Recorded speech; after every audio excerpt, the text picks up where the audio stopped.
We are now And all like recording. desktops. I am. We are now recording. I'm going to start the timer now. I'm going to start it as I do the intro. Let me just have everything in order on my screen. So, 3, 2, 1. Hello and welcome to round 11 of the Motogp Xtra podcast. Joining me as always is Rhys, aka Biker Gaming. So this will be our last podcast before the 5-week summer break. But we have a cracker today. We are at Assen, the Dutch TT. 3 races, 3 controversial, entertaining, dramatic. What did you make of Assen as a whole before we get into the individual races? Well, it was a really good weekend, and I know you guys are going to be so sad that you're not going to hear us for 5 weeks. You're gonna miss us so much. But yeah, it was really good because I think there's been the last few rounds. There's been at least one of the races from all 3 classes has been kind of boring in some way, but this time that wasn't the case. They were all interesting from start to finish. Even Moto 2, in fact, Moto 2 felt like a Moto 3 race. MotoGP, well, that'll go down in history, I reckon, as one of those like races. But of course, don't want to talk about it too much before we properly get into it. But yeah, it was just an amazing weekend of racing, so enjoyable, and at probably the best track in the world as well, Assen. So you can't really ask for much more. Yeah, I completely agree. Now we're going to jump in always to Moto 3. Friday, a washout, heavy rain, lots of crashing, similar to 2013 when Lorenzo broke his collarbone, just an absolute flood everywhere. Not much action on Friday, kind of written off over that. Saturday, we had some interesting dry times. A lot of the riders were slightly behind on their weekend schedule because of that, so that made Sunday pretty much open territory for everyone. So we'll start off with the Moto 3 race. Rhys started with a big group, as it usually does. What did you make of the opening couple of laps in Assen? Opening couple of laps, pretty much your standard Moto 3 race, especially at Assen, because the track is so fast. They're on the throttle so much. The slipstream is worth so much time. They all started in a big group, but like you were saying, it was very much a washout on Friday. Saturday, everybody was kind of on the back foot. So I think it really did show which riders and which teams have the best base setting, are the best riders, are the best teams. Because yes, it started off with the big group. Everybody was able to keep with the slipstream. But as soon as there was like maybe a pass or something that would break up the group slightly, that allowed then sort of the group of 5 to pull away. Obviously, Guevara once again leading from the front, and I've got to say he looks so good. Obviously, it didn't quite go his way today, and we'll come to that later. But he's looking so fast, so unbelievable. I mean, it was the same top people, to be fair, that have been there pretty much week in week out at the front of the field that managed to pull that gap away from the large group that was there from the beginning of the race. It was basically the main KTMs and then the 2 layer pods. So I think again it definitely continues that theme of the fact that Honda are struggling a lot this year in the class, because this is a track where you would have Honda written all over it. And once again, it was only the layer pods, and that's just because they have such good straight line speed. Yeah, and just to add a bit more drama to it, it was an absolute washout Saturday night, and a lot of riders throughout all classes did complain, or mention more than complain, about how green the track was Sunday morning for the warm-up and how little rubber there was laid down for all 3 races. But moving on into the race, we had, of course, the 5 that pulled away. We had a Foggia long lap. A minor mistake. At any other track, you'll probably only get a warning for this, whereas Assen, he didn't really drop the time. I can see it slightly harsh, and in the end it did affect his race and what happened to him with unfortunately collecting a curb. What did you make of his long lap and then the incident with Monnois? Yeah, I got to agree. It was quite a harsh long lap, but we always know every time you come to Assen, they're very harsh at the last chicane, any cutting. I think that's courtesy of a certain incident that happened there. Was it about 7 years ago now? 7 years ago now, yeah. Oh, that makes me feel old. But yeah, that was. They're always very harsh there. They were pretty harsh on Foggia because it was pretty tight.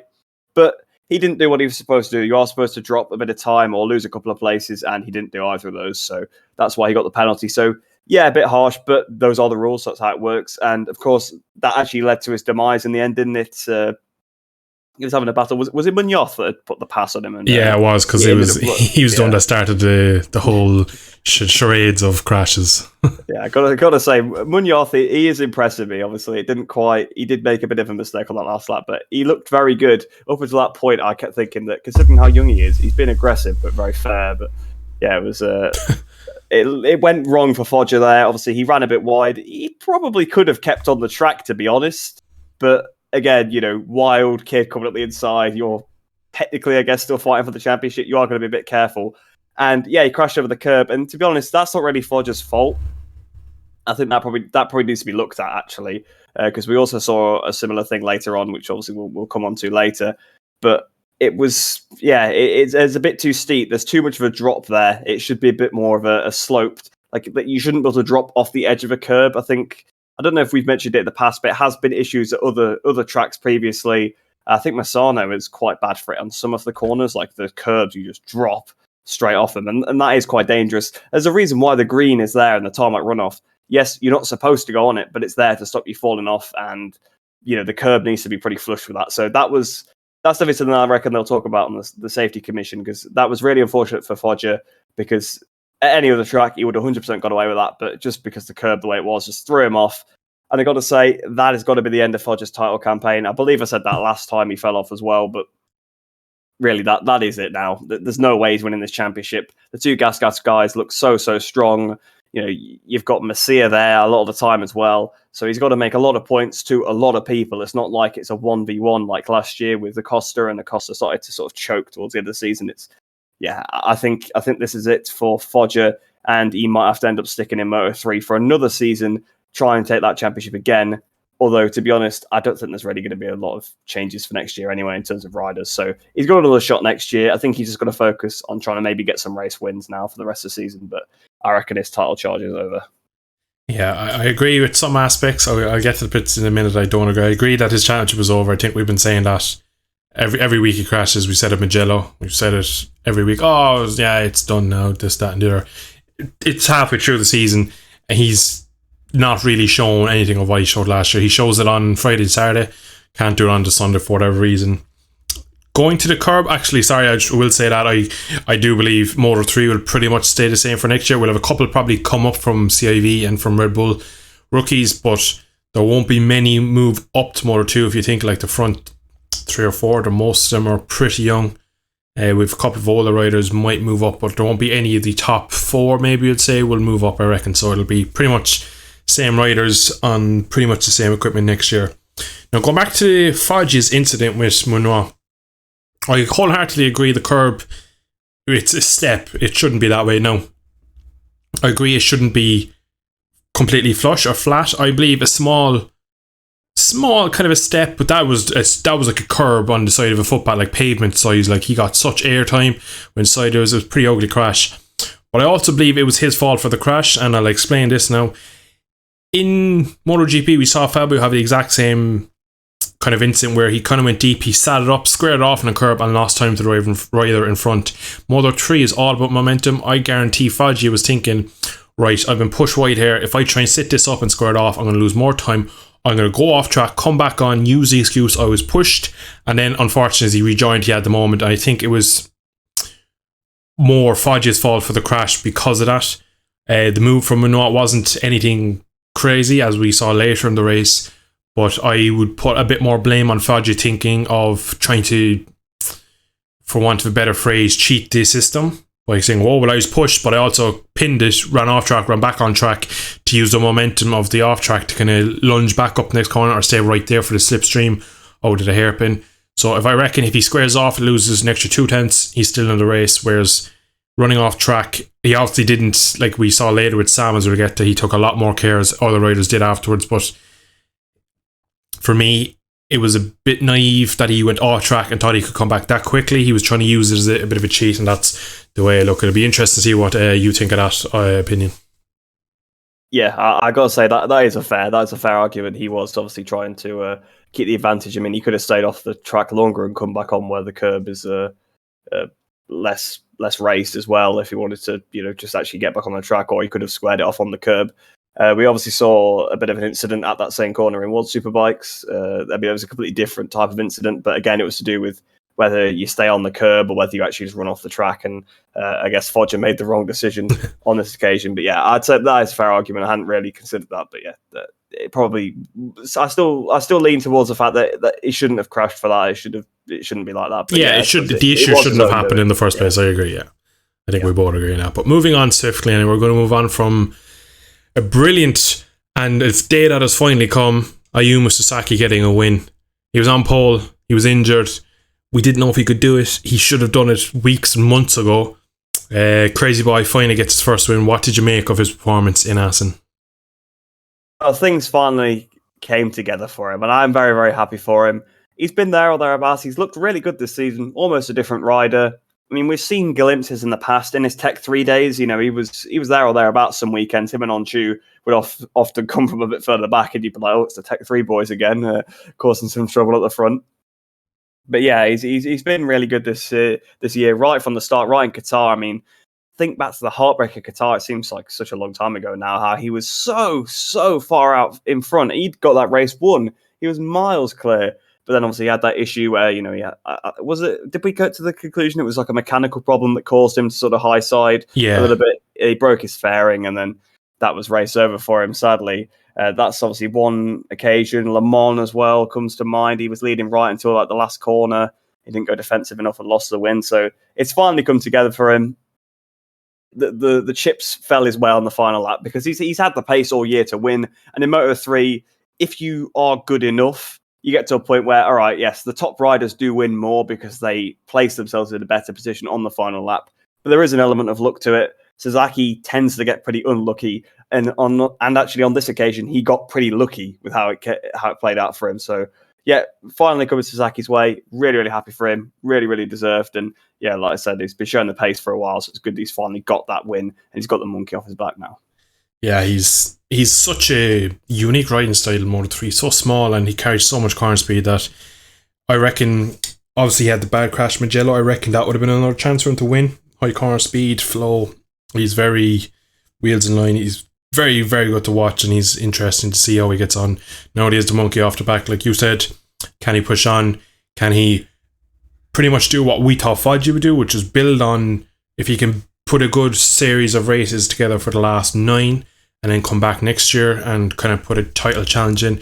Realistically, if it wasn't for, again, like we say, bad luck and injuries, he'd probably be one of the, if you take the Foggias, the Garcia and Guevara, Messia, you'd probably throw him in there that he would be thereabouts for the championship. He's been there every race, bar the odd one with injury. So next year, I don't see any reason why, if he continues with that team, which I believe he will, they seem to have a very good bond, I don't see why he can't push hard for the title. Whether he'll be able to do it up against Guevara and Garcia, I don't know. They're two wily cats in that category, but I definitely think he has a good future in the Moto3 class. But we're going to move on now to slightly before that. We had John McPhee and co. They bridged the gap. John McPhee actually brought a couple of riders forward into the gap. There was a bit of a gap appeared in the front of the field, but McPhee, who was up with them, got pushed back, went forward, went back. Kind of a typical John McPhee race. Managed to get his head down on a tyre he wasn't comfortable with. He was saying all weekend he was having a bit of chatter with the software. Was forced into using the hard in the race, even though he said he had very little feeling.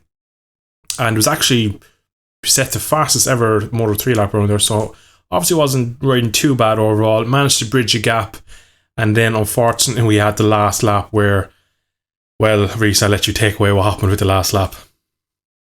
Well, it's a bit of a trait at this point, isn't it? Well, I'll talk quickly about it bridging the gap. Obviously, he bridged the gap. He brought Artigas with him, and actually Garcia, who was worth noting, he was kind of struggling all weekend. He didn't really have the pace. He dropped away from the group, and it was like, oh, he's in trouble. But he got brought back with McPhee, and then in the end, it really played out well for Garcia because he ended up on the podium. So what was actually looking like a really, a bit of a tough weekend for him, he ended up having a bit of a Vietti weekend where everything fell into his lap right at the end, and he managed to turn a bad weekend into a good one. But yeah, on the last lap, obviously there was actually 2 separate incidents. Initially, it did look from first glance like it was probably one incident, but it was not. It was 2 different incidents. Munoz got on the inside of Messia, crazy move into the bolt, really. A little bit of an experience there.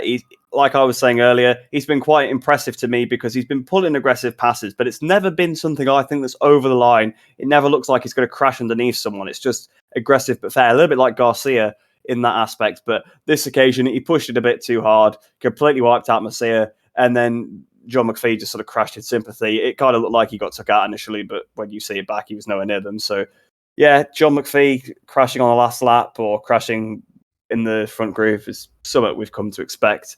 I think he just, I don't know, maybe he did just get distracted slightly by the crash, and it does happen. We've seen it happen many times in the past, but you think someone with that level of experience wouldn't fall into that trap. So it's a shame for him because he probably could have actually maybe tried to snatch the podium right at the end there, but unfortunately he ended up in the gravel instead of in the champagne.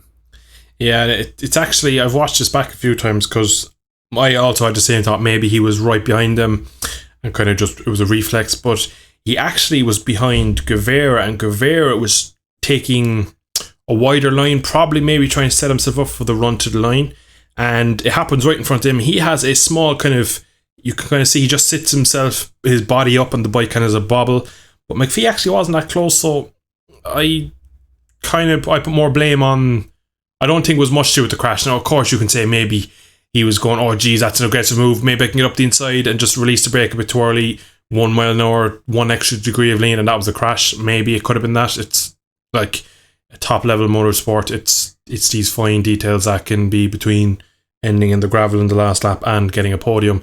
So I reckon it was probably something like that he could see the two of them were not going to make the corner, and maybe he just thought, all right, I'm going to try and capitalise, try and launch into them because I can be strong in the final sector. He was pretty strong in the final sector, so it could have been down to that. It could have been just an innocent mistake we won't really know for quite a while.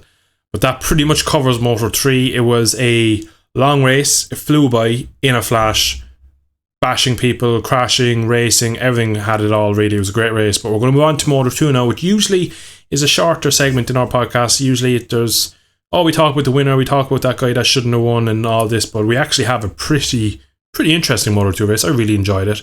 I actually felt like this one went quicker than Moto 3. I think Moto 3 always goes slightly quick, whereas Moto 2 you can kind of go, Jesus, there's still 13 laps left and there's 6 seconds between the top 7, so it can kind of get like that, whereas it was, again, the mystic of Assen, you could say, just keeps everyone together, just aligns everything. It's a brilliant track. But we're going to start off with Sam Lowe's front row, P3.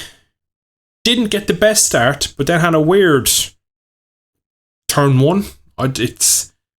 I've watched it so many times, I still don't understand exactly. And unfortunately, as we always do, we record pretty much within a couple of hours of the MotoGP race, so we can never really get updates on things that happen. Usually it's either late at night or the following morning before you find these things out, so we don't know exactly what happened with his start and then his unfortunate crash a couple of laps later. What did you make of Sam, and have you heard anything on what went wrong with his Sunday?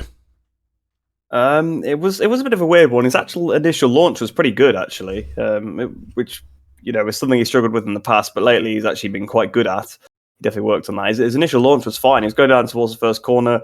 Lopez made a pretty late move, but it was completely fair, and there was still plenty of room for Sam to stay on the circuit.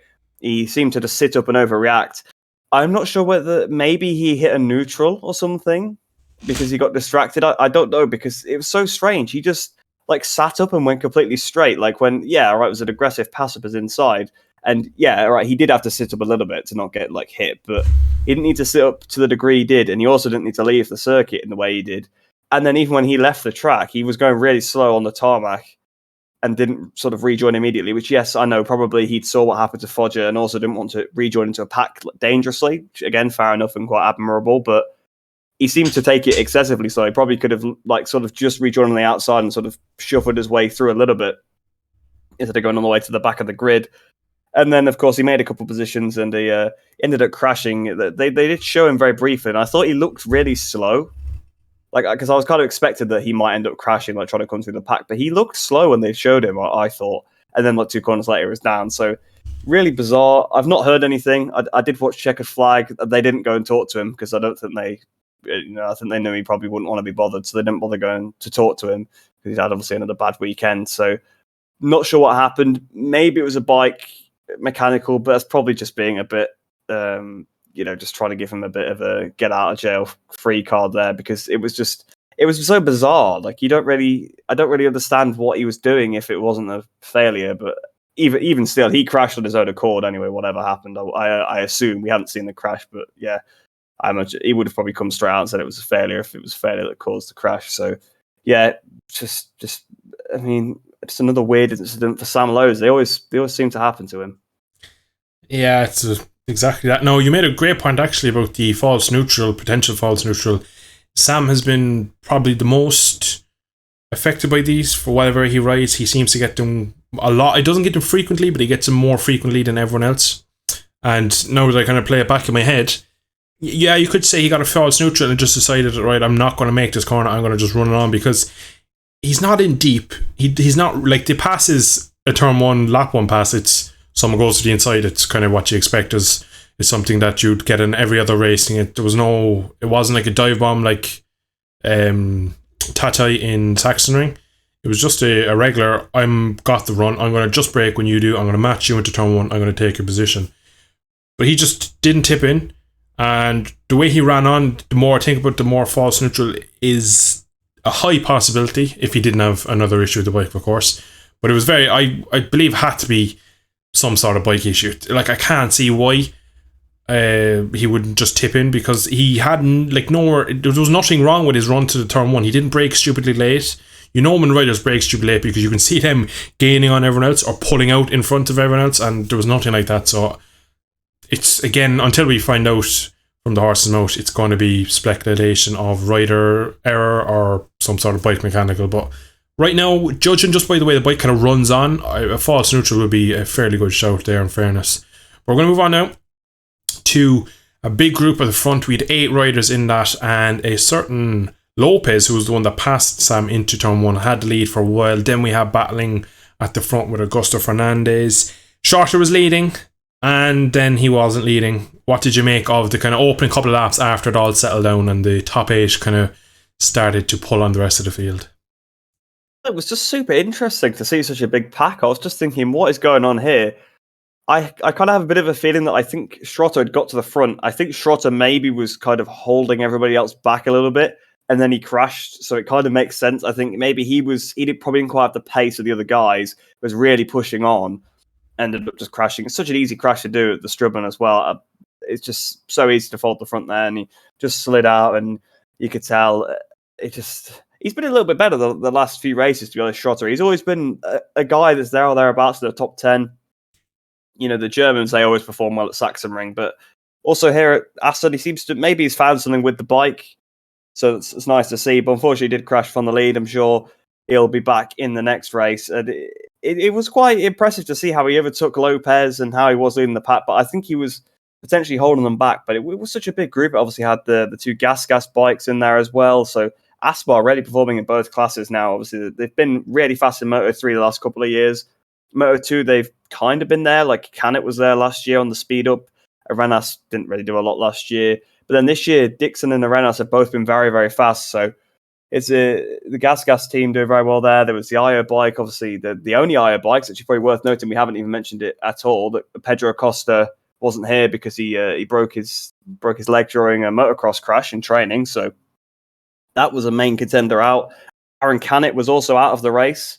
Obviously, he had he's still having major issues with his nose. It's bleeding so much. And it's quite concerning, really. I don't think he should have been probably permitted to ride in Sachsenring at this point, to be honest, because he'd been knocked out and his nose was constantly bleeding. But yeah, so a little bit concerning for Canet. Back to the actual race, but I just thought we hadn't mentioned that at all, actually.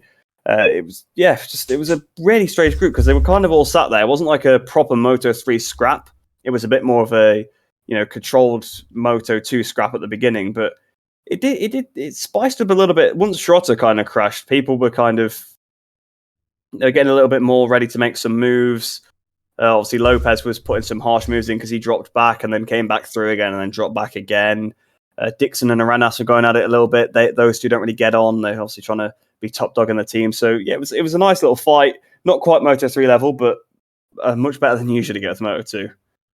Yeah, and again, fair points mentioning Canet wasn't in, and poor Pedro Acosta breaking his femur, a bad bone to break. It's one of those ones that take a long time. He mightn't even be back for Silverstone, which of course is 5 weeks away from today. But it's one of those bones you break, and it just takes time. There's no way of rushing it. A lot of riders come back after a week from broken wrist, Alex Rins, collarbones. You come back and they'll ride with pain. They'll ride kind of drugged up. Femur, you just don't have any structural strength there. So unfortunately, that will knock him back a couple of weeks. It'll lose a lot of experience on the bike. The best thing for him will happen now. Going into a 5 weeks, he'll be fairly fit towards the end of it. Whether he'll be race fit, we don't know yet. And we do wish Pedro a speedy recovery, and also to Aaron Canet. But after Schrotter went down, like we said, it kind of started to fan out a bit. Then we had a few riders, a lot of championship contenders struggling. Vietti once again looking flaky. Igora looked like he had a plastic bottle for a rear tyre. He had 3 moments. He had one at the back end of the track, just lit the rear up over the bars, did extremely well to stay on. Then he had one of the worst things you can have as a rider is when you go to tip into the corner and the rear just comes round off throttle. It just is one of the most things that saps confidence the most. It's just you've done nothing wrong. I know it's kind of like a running joke that we go, oh, he's done nothing wrong. You genuinely do. The rear tyre isn't up to speed. Now, I have a few theories that maybe Igor is a little lighter, doesn't put the load through the tyres, which in turn doesn't heat them up as much. But then also, and we'll get to in a second, his last couple of laps were amazing. Maybe he doesn't wear the tyres as much, so kind of Danny Pedrosa syndrome there a small bit. But when he did get the tyres up to temperature, he was amazing and had a great comeback, and in the end finished P2. Joint level at the championship lead, I believe, or else he's 1 point off, and Augusto Fernandez and Vietti are level. So 3-man fight for the title. Igor is my man for the title at the moment, judging on just how consistent he is compared to the other two. What was your thoughts on his amazing comeback? It was amazing, really, because he was sort of off the back, like in that front group, and then he had the first moment, dropped back to about 10th, had the other moment, then dropped back a little bit further, and had another, and dropped back to about 17th. And you think, at this point, it's Moto2, it's very difficult to pass. We've seen in the past, if you get a bad start, Acosta back in Qatar, or same with Aldeguer, they couldn't get through the pack very well. I mean, to be fair, Acosta did do a pretty good job that day, but he only managed to get back up to like 10th or so. But Agora he just suddenly appeared all of a sudden. Like, he was slowly making progress. To be fair, same with Vietti, really. They were both down in about 10th place or so at one point, and they sort of just came through together. They caught up to the pack. They started cutting their way through that pack, and it was just amazing ride for Agora. He had so much pace. He would have won the race pretty easily, I would have thought, if he didn't have the massive moment, because he came all the way back from 17th up to 2nd place and was challenging Fernandez right to the end. It looked like he maybe did just run out of tyre a little bit at the end. He did seem to be struggling a little bit more, but I suppose that's because he had to push so much. He was obviously struggling to get the heat in. Once he finally got the heat in, his 17th place, he had to go for it. It did see him like on the last lap or so, he was struggling. He had a couple of little moments in front of Jake Dixon. But yeah, it was really good ride for Agora. Like you say, the championship really, really close now, because Vietti didn't do too bad in this race, to be fair. He was only a couple of places behind Agora. Fernandez really has built his championship back up a bit. So it is close. Those two joint with Agora in 3rd place. I think it is hard to call. Agora definitely is the most consistent, but I feel like Fernandez, pace-wise, is faster. So I'm not 100% sure. I feel like it's between those two more than Vietti. I think Vietti's going to start to slip back a little bit now. But yeah, it is definitely tough to call. Probably would maybe lean towards I just based on that consistency, because, Fernandez can win as many races as he wants, but then if he falls off in another one, then Agora could get all those points back. And that's what kept Agora in the Moto3 title hunt a couple of years ago. So yeah, it's looking like a close championship, but it is going to be, I think, quite hard to call, because they're all looking quite good, the top guys. Yeah, and I pretty much agree wholeheartedly with your summary of the top three. I do feel like we need to remember this is Vietti's 2nd year in the class. Now, I know Igora isn't a veteran or any case, but they're fighting a guy that's been there for many years. He's winning races back as far as 2019. So he's been there a bit. He has plenty of experience of the 3-cylinder Triumphs. And overall, he's just been in that class. He has that experience. It's kind of the time now where you go, yeah, Augusto's been there. He's now got the right team. It is kind of that Remy Gardner kind of situation. He's been there. He's kind of had moments over the last 3, 4, 5 years, and now it's going to come together to one season and he's going to become champion. But with Vietti, I still think he's at the moment, compared to them, he's definitely missing something. Whether it's outright pace, I think it's more of a qualifying thing. He can't really seem to qualify well. He never really seems to be on the front row to give himself a decent chance in a race. He usually comes through, so he seems to have that kind of VR46 Academy kind of never kind of out of the race. He'll always seem to battle his way through, so that is kind of golden when it comes to a champion. That is something they all have, that kind of be able to cut through a pack. Augusto Fernandez, like I mentioned, he's in the IO team now. They just churn out champions left, right and centre. It's just the team you want to be in if you're a Moto2 rider going for the title. I wouldn't be surprised if he kind of just wins races, finishes P3, P2, wins throughout the season and maybe just pips I.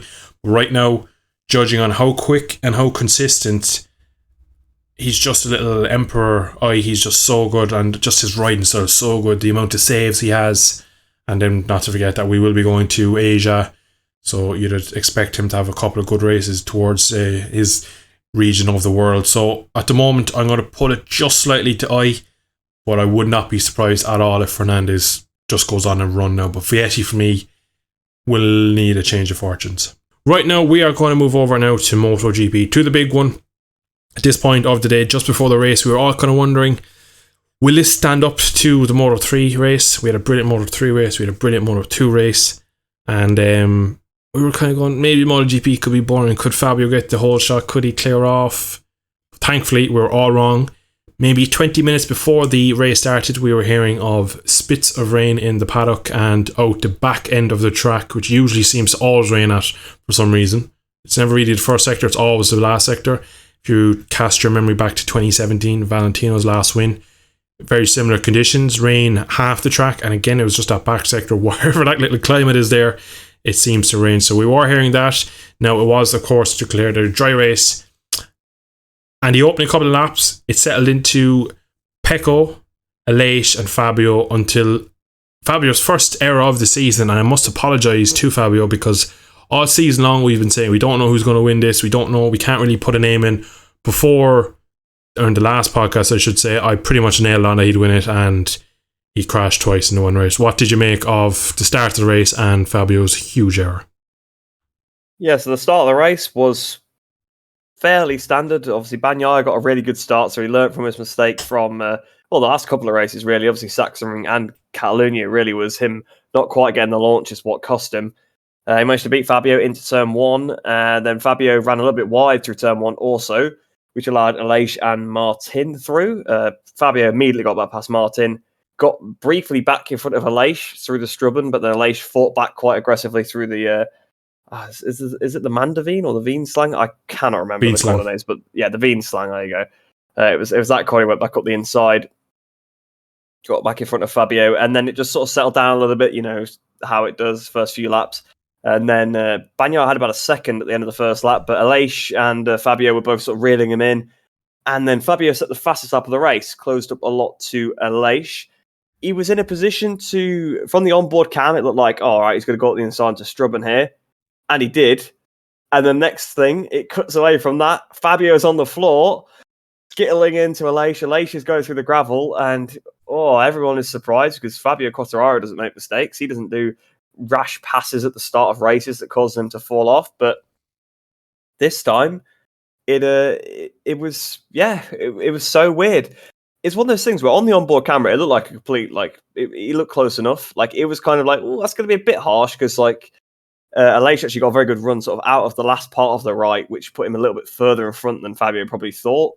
So it looked like it was going to be a pretty aggressive pass, but still going to be on. But from the off-board camera, you could see he was a bit too far behind. He couldn't get it stopped in time. He had way too much lean for the amount of brake he had on, so he just lost the front because obviously he was trying to not hit into Aleix. He tried to brake harder, just ended up crashing, hit Aleix. And obviously that set up probably one of the biggest storylines of the race, but we'll keep with Fabio for now. Fabio, it looked like initially he picked up the bike pretty quickly, but the damage was done. The bike was pretty damaged. There was a wing missing on the left-hand side. There's probably like a footrest or something as well. The bike wasn't in the best condition. He tried to carry on for a few laps, came back in the pits basically to retire. The team told him there was rain coming and that that he could potentially still pick up some points anyway if there's more crashes. So he headed back out, got out of the way once he got lapped. So it was a lap down, and then a few laps later, it cut to him sort of on the floor at the same corner where he crashed previously, ironically enough, with his bike on the other side of the track. And it's like, oh, that's been a big one. And bizarre crash coming out of the scrum. And I think he must have had some sort of electronical issue after the crash, because he just seemed to have no traction control, and the bike really violently high-sided him. It was a pretty nasty accident there for Fabio. Fortunately, I think he's okay, but I do believe he has gone to the medical centre to have a look at his shoulder, because I think his shoulder was hurting him. So this could be a turning point in the championship if he's picked up an injury. Fortunately for him, there is a break for him to recover, but he's on the back foot a bit now. He's made a bit of an error. Could this be the start of 2020 version 2 and the unravelling of Fabio Quartararo? Yeah, and I do agree. I'm going to start first with the first incident, because, like you said, we were both watching, obviously, the world feed, and you see an onboard switch to the outside of turn 5, and you think, well, first glance, I was like, he's after making a rash move. It was his own fault. Then I watched it back, and I'm on the fence of a racing incident. I think Aleix was, because Fabio, after the 2 crashes, after the race, goes to the Aprilia box, apologises profusely to Aleix. Aleix says, it was my fault, I didn't see you. And Fabio goes, oh, no, it was mine, this, that, and there. And they kind of have a nice moment. He high-fives Aleix's son, Max, and they all have a nice moment, and this, that, and the other, and they carry on. And again, they're pretty good friends, them lot, so it was kind of nice that it didn't really affect them that much. And actually, in the end, kind of works out in Aleix's favour. We'll get to that in a second. But again, going back to the onboard, he wasn't ridiculously far behind. He does get up into, the move isn't rash. It's just that, unfortunately, Aleix tips in, and just before the contact, Aleix realises then, and Fabio has no choice but to basically lock the front and go down, and that's where the contact comes. If Aleix, I'm not going to blame Aleix at all, because it's always the rider behind who has to make the move clean, but if Aleix knew he was there and going for it, all he does is sit up, Fabio doesn't crash, they both carry on. He probably doesn't beat Fabio in the race, which is, again, as I will cover Aleix in a minute, is a bit of an odd one, but it's just an Assen crash where 2 riders, different lines, they meet at one point, and unfortunately Fabio went down, but I'm quite glad that Aleix managed to lose 8 seconds to the leaders and rejoin. His second crash, definitely reckon there was something playing up there. I reckon, a lot of the commentators said that it was similar to his almost crash in Q2, but that was more him releasing the brake, trying to carry so much corner speed, and as soon as he touched the throttle, the front went, and he kind of had to save it. Whereas this was, he was on the throttle and it just snapped and he went over the bars. And it was one of those where he didn't get thrown high, but he got thrown forward, and obviously his shoulder kind of probably went into the fairing and maybe off the bars or whatever, but he did take quite a whack. There's a pretty good picture out there of his bike in midair, and he's on his head, on the concrete. So he definitely looked pretty beaten up after it. I hope, for the champion's sake, there's nothing seriously wrong, but he does have a nice little break to rest. And I go for a racing incident because it wasn't, in my mind, a wild move, but at the same time, he didn't really need to go for it. Pecco wins. Pecco was 60, 70 points behind the championship. Him losing 5, 8 points to him, 9 points, whatever the gap is, it's not really huge. 25 points is going into a winter break, or a summer break, is something you go, well, yeah, that could snowball, that could start. We go back to Silverstone. He finishes P5, he has a bad weekend, he gets beaten up by the Power Ducati, Pecco wins, and then it starts. Then all the mental issues, he could easily turn back into 2020 Fabio. No, I don't believe he will. I did say as well after Aleix's moment in Catalonia that could be the end of his season. He could crumble from it, and I'm so glad that I didn't say it would happen, but it could, and I'm glad it didn't. And I don't believe either that Fabio will crumble and go back to 2020 where he won't be able to pass people, he'll crash, because I put that more down to the bike he was on. He wasn't comfortable, he couldn't ride it the way he wanted, more than a mental issue. Now, he did say obviously at the time lots of mental issues, he said it got to his head, but I don't think that bike helped him in any way, shape or form. So again, going back to a race incident, Fabio unlucky. Aleix, we're going to come to Aleix next. What a ride. probably his best he's ever had. I'm trying to think of a better ride.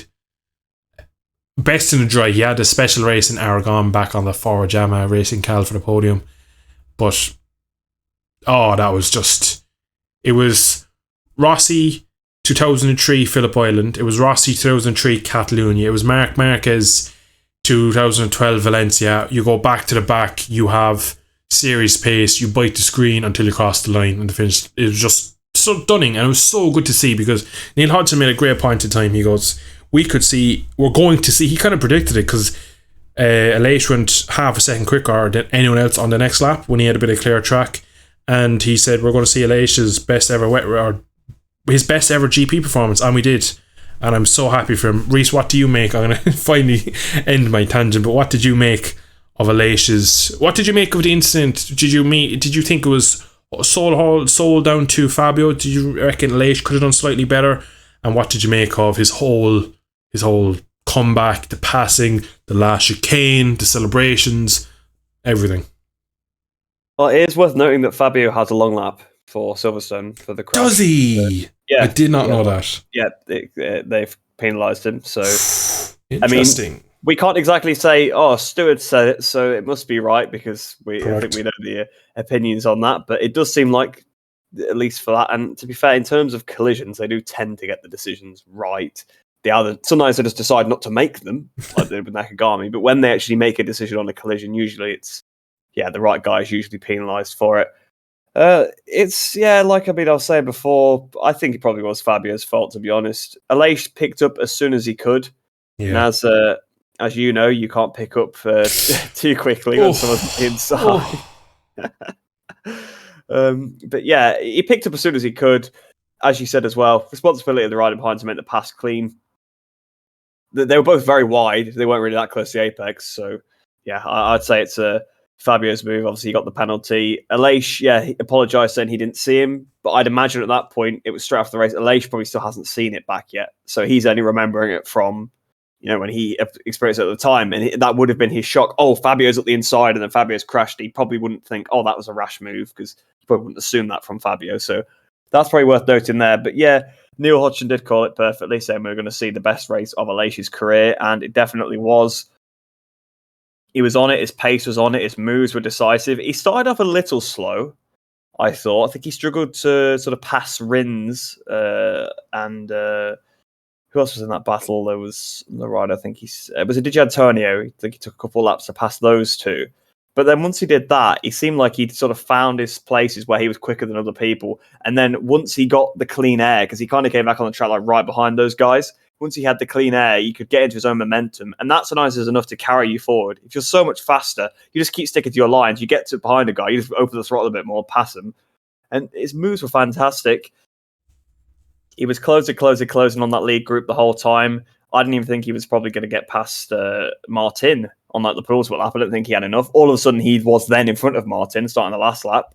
Binder and Miller were going at it, and it's like all of a sudden, if those two hold each other up too much, Aleix is going to be there. I was looking at the gap. I was like 2 tenths going into the last sector. That's close enough for a move. And I kind of saw it. They had in the little on the graphic in the corner, the onboard camera, they had Aleix, and I saw him sort of go. I saw Binder. I saw him go to the outside, and I thought, oh, he's going to get Binder.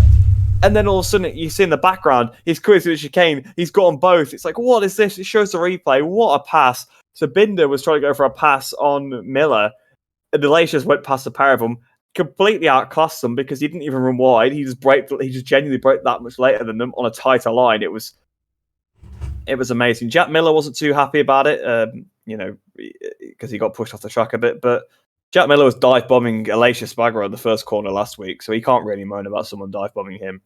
Especially it was the same guy that he was doing it to last time. Obviously, he didn't ever push Aleix off the track, to be fair, but that's one of those things. Yes, it's just a last corner, isn't it? I mean, they would have both overtaken him anyway, so it doesn't really matter. But so yeah, I can see why he's a bit annoyed, but it was just such a good race for Aleix. It was like Marc Marquez-esque, really, from the back. I wouldn't probably quite say it was Rossi Phillip Island, but it was. Rossi Phillip Island was kind of a different race, but it was still. He had an objective, and he had to just ride above he just rode them laps, lap after lap after lap. Yeah, that was Aleix was of a different realm than normal. Yeah, exactly. To be honest, he He was 8 seconds behind Bagnaia, I think, after he'd gone to the gravel. He finished like 1.5 behind, something like that. Yeah. It was, I mean, he would have clearly won that race if he had not been punted off. Although, would it have fired him up in the same way? Would he have pushed quite as hard? Not sure, but he was definitely quicker than Bagnaia. Although it's worth noting that he probably was in some sort of conservation mode with only having Bezzecchi on the GP21 behind him. But yeah, what a race from Aleix. What a pass as well at that last corner. That's the best part of the race for me. His pace was good throughout. His passes were decisive, but that was one of those passes that, that'll be remembered for a long time, that one. Yeah, and I think the issue with Miller is he is getting passed into the final corner by Binder. Then Aleix goes up inside the Binder. So Binder can't turn in because there's an Aprilia there, which means Miller is kind of like has nowhere to go but off the track. And it's just one of those things. It's kind of a whole collective issue where nobody's really in the wrong. It's the last corner. They're both going to try it. Neither, like, it wasn't that Binder was out of control. Binder would have got the move done if Aleix isn't there. Aleix gets the move done on Binder. It's two clean passes. It's just really unfortunate Miller has two bikes underneath him and he can't go anywhere but off the track. And he's probably more annoyed kind of deep down himself because he did have a go at Maverick into that chicane. Yeah, I was into the chicane on the penultimate lap. Previous lap, yeah. And the front end, I was watching you. Like, when you can see the front forks kind of juddering and skipping and chattering and the front tyre moving like that, I can only imagine what it feels like on the bike. He did well to keep it on track, lost a lot of time to Maverick and then let Binder have a run on him, and that was kind of the whole thing. So I reckon Jack was one lap away from a podium, ended up behind the others. I reckon that was probably really what he thought at, and it kind of probably just hurt him a bit more. Yeah, again, Aleix was just stunning into that corner. He was making moves into turn one. He was passing people everywhere, and he just had so much pace. And it was brilliant because for a while in GP now, we don't see them races. Like, obviously, we don't see races where riders that are way quicker go backwards and then come forwards. But we don't see much overtaking. He made it look like it was like Valentino when Valentino was qualified 12th and finished 4th every week and finished P2, where he could just pass so smoothly and consistently, and it didn't seem like that he was over the limit. It was just he looked like he was just so much quicker than everyone else. And I think Assen being one of those flowy tracks, we didn't talk once about Michelin's tyres, we didn't talk about ride height devices, the aero. It was just good riding, good riders on the best bikes, and I think it was good to see, and I think it shows that we could probably get rid of these gimmicks and the sport would be much better for it. But we are going to move on now to, that was Aleix in P4, by the way. We're going to get better for Aprilia. We're going to go to Maverick Viñales' first podium on a V4 on the Aprilia. I, for one, was over the moon. I like Maverick. I've liked him through the classes. I love his riding style. I love watching him ride a bike. There's some riders out there, you'll always just like watching them ride. Casey Stoner, Marquez, Lorenzo. Some people just have that style where you could just watch him go round and round and round. Top Rack is another one. And he's just one of those riders. I just love his riding style. He's very aggressive, elbows out. He picks the bike up. Could watch him all day. And on that Aprilia, he's finally getting to click. I know he's got a podium. Probably should have had a podium last week, but the fact it's only been a week later and he's managed to do it, I'm so happy for him. Considering it was last year, he came P2 there. And there was a whole rigmarole last year over, well, I didn't change the bike from Sachsenring and I was last and I came P2. He was in such a bad place, and I'm so happy because he came into the podium, he thanked his beautiful family, he thanked Aprilia probably 60 times, and yeah, it was just brilliant to see. I was so happy for Maverick. What did you make of Top Gun's performance? Yeah, I was really cheering him on. I wanted him to win. Once he got past Binder, I was like, go on, get Bezzecchi, go on, get Bagnaia. I was really rooting for him. Unfortunately, didn't quite have that level of pace, but that's kind of one of those rides that builds confidence. We spoke about it last week. He got very unfortunate, but once he got off the bike, you get a thumbs up to the mechanics and stuff. It was a confidence builder. He feels at home in that team. He's clearly so much happier than he was in Yamaha. Whatever was happening there, I don't think that's to be fair, probably Yamaha's problem. I don't think I don't think their team is a bad team or anything like that, but they just didn't gel together. They didn't gel together from the very beginning. And now that he's in an environment where he's with his friends, he's always with his family, he's got his daughter, and that his life has changed significantly because of that, I suppose. Is his wife or girlfriend, either way, he's with her every weekend, and he's in he's got his like one of his best mates on the other side of the garage. He just seems so much happier now that the performance is there as well. He's got a podium. You can't really say that switching was bad because he was only ever really going to get podiums on the Yamaha, maybe the odd win. But then, we've still got half a season left. We got a track that's really good for Aprilia, a track that's really good for Vinales coming up next. So you never know. And he's going to continue to get better because he's still not mastered that Aprilia yet. So yeah, it was just fantastic to see him. He was so happy. He was telling the team, he said it was like the greatest team. They're so good. He deserves to, this team deserves to be on the podium every week. He wants to do it. P3 and P4. They definitely want 1-2 next. That's what they're going for next. They're going for a 1-2 finish. And honestly, as much as I love Aleix, as much as he was so good this weekend, I think Vinales is a better rider. So I think once he gets sorted, I think we'll probably see that Aprilia on the top step a few more times. So yeah, great building block there for Vinales. So happy to see him on the podium. And Vinales usually goes with a softer tyre, because if he could just get qualifying sorted on the first lap and the first kind of opening corners and just getting settled right, God only knows what he could actually do, because he seems to usually have great pace in FP4. He's usually there for a Friday. He's usually fast in a warm-up. So it's clear he can ride the bike quite well. Obviously, he has a bit of adjusting still to do to the V4. Like, we need to forget that a year ago he was still on the Yamaha. He hasn't fully completed a year on the bike. To go from a Yamaha, which is so set in its ways, to an Aprilia that's constantly changing and being developed, it'll take time. It'll take more than 12 months for him to really adapt. I think, given the rest of this year, I'm quite happy now that he's got the contract already. I'm quite happy that he's managed to get the podium and kind of pay back Aprilia's trust in him, because there was kind of some murmurs coming out of the Aprilia paddock or the Aprilia garage there just before the contracts were signed that things weren't all as rosy as we thought, and we were kind of going, not again, Maverick, please, come on.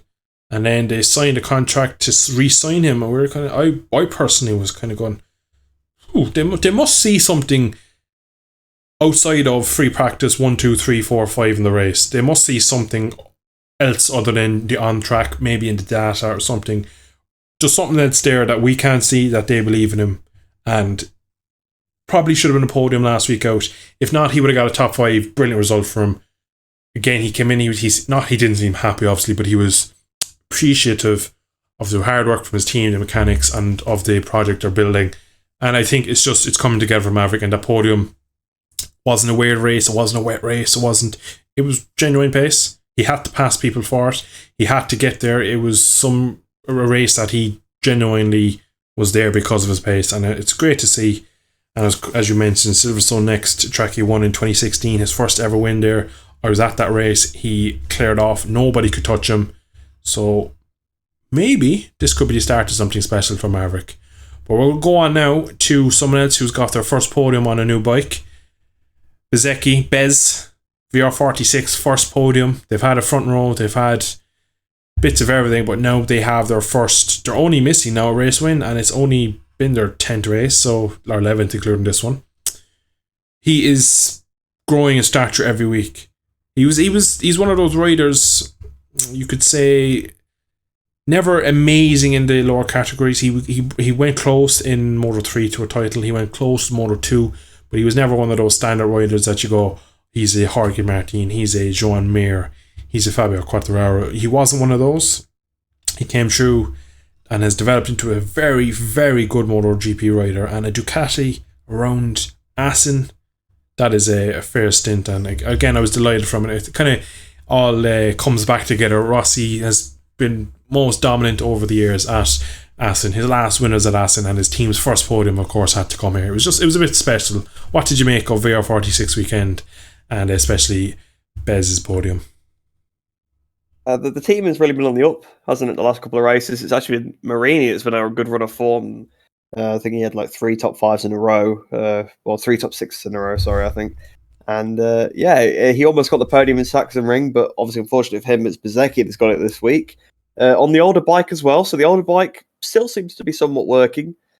I feel like it's one of those seasons that's a bit weird, because that bike seems amazing at some tracks.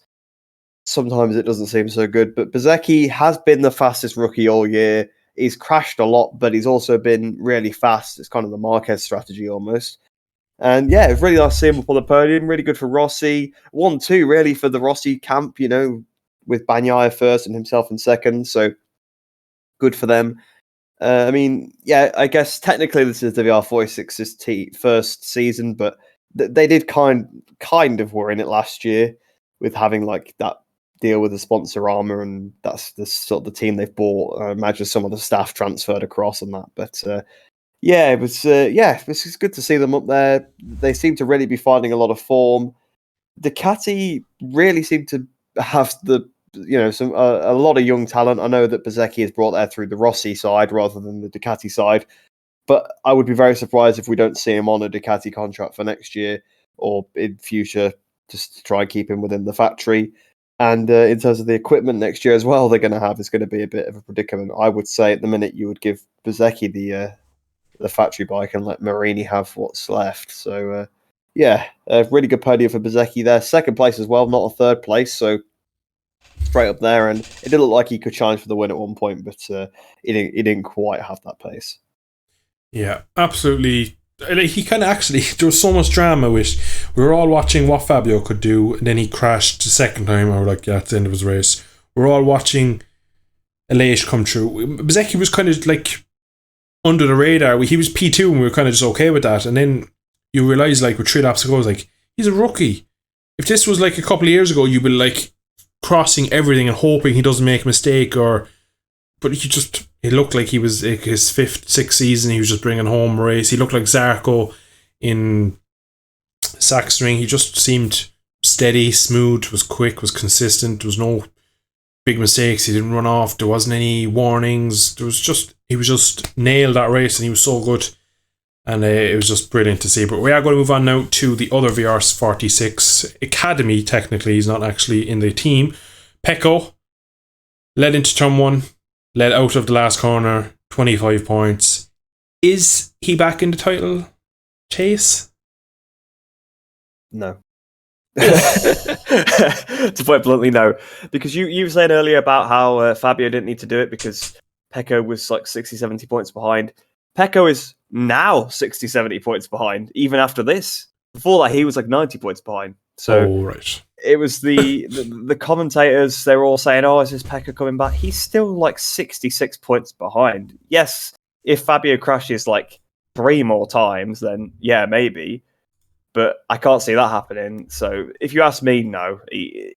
Because we were saying that he was out of the championship after Catalonia pretty much. He then crashed with Sachsenring again. And we're like, oh, okay, he's definitely out now. Well, it's negated that. We'd already said he was out of the championship anyway. So, yeah. I mean, you might disagree when we come back to your opinion in a minute. But for me, Bagnaia is not going to win the championship. It is between Aleix and Quartararo. And even still, Quartararo still has a pretty healthy lead. Just under a race wins worth. And I reckon it's between those 2 riders. Quartararo was a bit of a bonehead move today, but fortunately, I guess for him, it affected his main rival as well, because if Aleix had picked up 25 points, then you'd be talking a different story.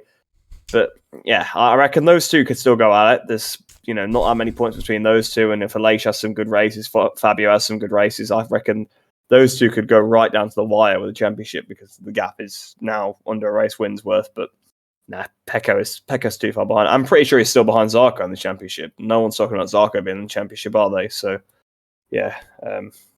He's not. As far as I'm concerned, he's not in the hunt. I could be proven wrong. I might look like an idiot. Valencia, Pecco Bagnaia, 2022 world champion, but I cannot say it. I just can't. Just to put some numbers to them facts, Pecco is 66 points off. He's 4th in the championship. He's 1 point ahead of Enea Bastianini, who we haven't mentioned in today's podcast. I don't know where he finished. I don't think he was in today's race. I didn't see him. He's been nowhere for weeks. Yeah, he's languishing lately. This weekend he was really poor because he was slower than Digi this weekend. Yeah, he's been slower than Digi for the last couple of weekends. If we think of Digi's uprising, Bastianini's come, he's been probably the slowest Ducati. Would that be harsh to say? Quicker again, it's exactly, it swings and roundabouts. They've come back. Martin had a good race, decent race considering he had an infection in his arm. We didn't mention that today, but a small infection in his arm. And that was fatigued more than pain, but he did struggle at mid-race distance. But again, back to the championship standings. 172 points for Fabio. Elate 21 points, so a good chunk less than the race win. Zarco another 30 odd points, so the gap really. Zarco, he's not going to win it. He's pretty much he's 58 points behind to be exact. Pecco back and forth. So overall, I still agree, even though I had the points wrong a while ago, I still agree that Pecco isn't going to win it. The only way I could see it is if Yamaha have mechanicals. I don't think Fabio's going to crash. Like, today wasn't a Fabio crash. It was an unfortunate incident between two riders that ended in Fabio crashing, is the best way to put it, in my personal opinion. No, not everyone agrees with me. He crashed on his own. He was exactly. He wasn't like Bagnaia crashed last weekend. Yeah, or wasn't like Le Mans where he was rattled from Bagnaia's crashes. Exactly, yeah. It was he wouldn't have crashed. Oh, that's going to sound stupid if Elate wasn't there, but yeah, he wouldn't have. It was a mistake, but not a mistake. Again, English is my second language, as I always say, so it's always here we go. But I don't see him making many mistakes. No, I do see him struggling at certain races. Silverstone with a long lap, that isn't a podium, guaranteed. It'll be a hell of a race though, because Silverstone is a fast track, and overall it's going to be high corner speed. You'd imagine something good will happen there for Fabio if he didn't have the long lap. But with a long lap, thrown behind two Aprilias, thrown behind Zarco, thrown behind Brad Miller, you never know what's going to happen. He could then make his first actual mistake of the season. So it's interesting to see, really. But yeah, we don't know. But I still think Fabio has this championship in his bag. I think this is. I don't want to even say it's his mistake, because he wasn't. He only crashed because Elate turned it on him, without saying Elate's fault. It's kind of hard to explain it. But anyway, I think we've rambled on for long enough. We've covered everything. We have 5 weeks now between Assen and Silverstone. I don't know what I'm going to do for 5 weeks myself. I might take up golf or something, or archery, or I don't know. 5 weeks is a long time. I wish I could go on holidays for 5 weeks to Ibiza or go to Milan or something like that. But unfortunately, I have to work for the 5 weeks and I have to do other things. But anyway, we're going to end it there. I hope you have enjoyed. We shall catch you all in 5 weeks' time. Thanks for watching. Fuck's sake, they were calling me bastards. See the sign? Yeah, I don't care. See the sign? I know. Go away.